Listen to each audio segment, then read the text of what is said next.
C'est le tango des tueurs des abattoirs. Alors, quel morceau choisir? Combien coûte-t-il? Combien font-ils réaliser d'économies? Vous allez tout nous dire sur ces plats de ces bas morceaux, c'est ça?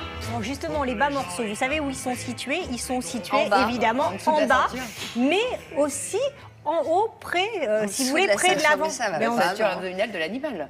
Oui, ils sont en bas de l'animal et ils sont aussi, il y en a un sur l'avant, tout à l'avant de l'animal. Alors, pourquoi on appelle, non, autour du collier? Le collier, c'est considéré comme un bas morceau. Alors, pourquoi ils reviennent à la mode? Eh bien, c'est un phénomène à cause de la crise. Ils sont beaucoup moins chers. Ils sont, par exemple, au kilo, c'est 50% moins cher qu'une partie noble, qu'une viande beaucoup plus noble, par exemple, comme le faux filet. Oui. Eh bien, vous allez avoir, si vous achetez du jarret, vous allez avoir 50% de réduction par rapport à un faux filet. Voilà, classique. Bon, pourquoi vous rigolez? Parce que j'adore votre rouge à lèvres. Ça lui fait un des hommage lèvres pulpeuses. C'est un hommage au boucher, c'est saignant. C'est saignant, voilà. Je suis saignante, c'est pour ça. C'est un hommage au morceau du haut. Oh, bah dis-toi. Bon, revenons à mes bas morceaux, comme l'a dit Aurélia, en dessous de la ceinture. Alors, pourquoi ces bas morceaux? Les bas morceaux, vous savez, quand le bœuf est debout, l'animal est debout, ce sont des morceaux qui vont être... les muscles sont beaucoup plus actifs. Donc, ces bas morceaux vont être un petit peu moins tendres. Et c'est pour ça que le consommateur, pendant des années, les ont délaissés. Alors, on va vous expliquer pourquoi, aujourd'hui, il faut absolument cuisiner les bas morceaux pour vous régaler. Regardez. Le collier, la basse-côte ou encore le paleron, les bas morceaux de mouton, de porc et surtout de bœuf sont de plus en plus prisés dans les boucheries. Longtemps délaissés au profit des morceaux de premier choix comme l'entrecôte, les bas morceaux reviennent en force dans les paniers des consommateurs grâce à leur prix bas et leur goût marqué. Faudrait un pot-au-feu pour 4 personnes. Qu'est-ce que tu me conseilles? J'ai de la joue, j'ai du gîte, j'ai de la basse-côte et j'ai du paleron. Les bas morceaux sont souvent placés dans l'avant du bœuf. C'est les muscles qui travaillent beaucoup, donc c'est des muscles qui sont forcément plus fermes. On a, pour la plupart des morceaux de l'avant du bœuf, beaucoup plus de goût que sur d'autres morceaux qui vont être plus tendres, mais qui vont être plus fades en goût. Et oui, à l'état brut, les bas morceaux sont un peu moins tendres que les pièces de premier choix. Du coup, il faut les faire mijoter longtemps en cuisine. Je fais des blanquettes, je fais des ossobucaux, du bourguignon, des choses un peu typiques. Je fais de la joue de bœuf, des choses comme ça. Qu'est-ce que vous aimez dans les bas morceaux? La joue de bœuf parce que c'est moelleux. Cette viande, on peut la cuisiner, elle revient moins chère que le reste. Et puis c'est un repas de famille, quoi. C'est des souvenirs d'enfance aussi. Des morceaux bas, des bas de côte, là, qu'est-ce que je pourrais faire? En veau? Ou non, un bourguignon. Un bourguignon. Vous voulez quoi, de la joue, du gîte? Il y a un engouement ces derniers temps sur les bas morceaux qui peuvent se justifier déjà par le prix, qui est forcément beaucoup moins élevé que les morceaux de première catégorie. Des prix défiant toute concurrence qui permettent aux bas morceaux de retrouver aussi leur lettre de noblesse dans les restaurants gastronomiques. Les bas morceaux, c'est quelque chose que je mets de plus en plus à ma carte. Par rapport à il y a 5 ans ou 10 ans, on en mettait beaucoup moins, on présentait beaucoup les plats beaucoup plus nobles. Et aujourd'hui, au niveau qualité-prix, on présente quelque chose à la carte beaucoup plus intéressant. Et oui, dans ce restaurant, les morceaux nobles comme le filet de bœuf se font voler la vedette par la joue ou le paleron. Démonstration en cuisine. Je vais vous présenter donc un paleron de bœuf qui sera braisé aux anchois et aux olives. Commencez par faire mariner le bœuf avec des aromates, du vin blanc, épicer le tout et mettre 24 heures au frais. Le lendemain, la viande est plus tendre. La suite, chef?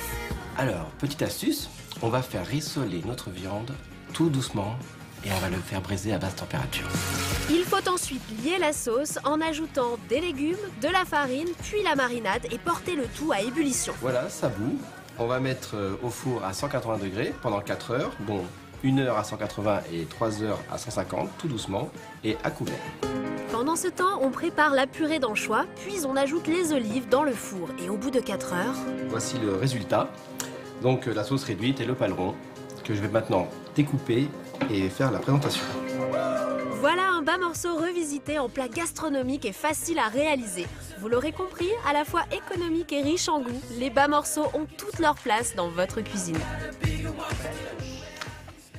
Alors, figurez-vous que notre ami Valentin est spécialiste des bas morceaux. Tout à fait. Et alors, donc, qu'est-ce qu'ils ont, ces bas morceaux d'extraordinaire? Ce qui est intéressant avec les bas morceaux, c'est qu'il faut avoir pas mal d'imagination. Il faut souvent les faire braiser. Donc, faire braiser, c'est cuire dans un élément liquide au four. Ouais. Donc les laisser mijoter, c'est ça. En fait, voilà, exactement. C'est le secret des bas morceaux. Il faut savoir les faire braiser, bouillir ou à mijoter parce que c'est une viande qui est un petit peu plus gélatineuse, un petit peu moins tendre que les parties nobles. Donc il faut quand même savoir cuisiner pour pouvoir faire des plats savoureux. Non, Valentin ? Voilà, ça nécessite beaucoup plus de cuisson. Ouais. Exactement, il faut que ça mijote. Donc en général, il faut savoir cuisiner, c'est-à-dire qu'il faut les mettre en sauce avec un petit peu d'oignon, il faut faire un fond, n'est-ce pas, Valentin? Cuire dans un jus de viande, oui, c'est meilleur. Et dans la cocotte, enfin généralement, tout ce qui est pot-au-feu, comme ça, vous prenez les cocottes en fonte, et puis normalement, ça cuit, c'est le secret. Choisit quel morceau?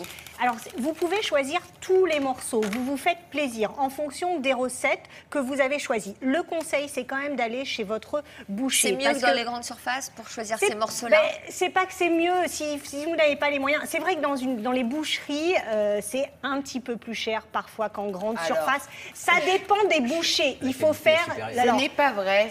Non, mais Aurélia, il faut... Regardez le prix au kilo. Je pense que chez le boucher, il saura mieux vous conseiller. C'est ce que j'allais dire. Exactement. L'avantage par rapport au supermarché, c'est qu'au supermarché, parfois, vous n'avez pas de boucher. Parfois, il y a des supermarchés qui ont leur boucherie intégrée, mais généralement, vous êtes tout seul face à votre étal et vous ne savez pas trop quelle viande choisir. Donc, le conseil, allez quand même chez votre boucher et les bouchers vont vous conseiller. Le boucher que nous sommes allés filmer, John Gillot, lui, il achète des carcasses entières de viande et il sait vraiment les travailler. Parce que être boucher, c'est un vrai métier et il faut savoir découper la viande. Et c'est vrai que ça se perd un petit peu aujourd'hui. Et c'est vrai qu'aujourd'hui, d'ailleurs, il n'y a pas suffisamment d'apprentis dans ces métiers-là. Et c'est dommage, il faut revaloriser ces filières, car dans ces filières-là, il y a de l'emploi. Voilà. Exactement. Alors, autre chose, ces bas morceaux, on se dit, bon, ils reviennent évidemment dans nos cuisines, mais ils reviennent aussi sur les cartes des restaurants. De plus en plus de restaurants gastronomiques les remettent à l'honneur. La joue de bœuf, par exemple, c'est un bas morceau, bizarrement. Oui, c'est un bas morceau. Étonnant que ça puisse paraître. Exactement, c'est un bas morceau. Et on réalise combien d'économies? À peu près, je vous l'ai dit, sur le prix au kilo, c'est à peu près la moitié du prix. Par exemple, pour vous donner un exemple, une côte de bœuf, c'est aux environs de, je donne une moyenne, 25 € le kilo. Vous allez acheter du paleron, vous pouvez trouver le paleron à peu près à 8 € le kilo. Donc c'est plus de la moitié quand même. Très bien, on a bien compris. Pendant ce temps,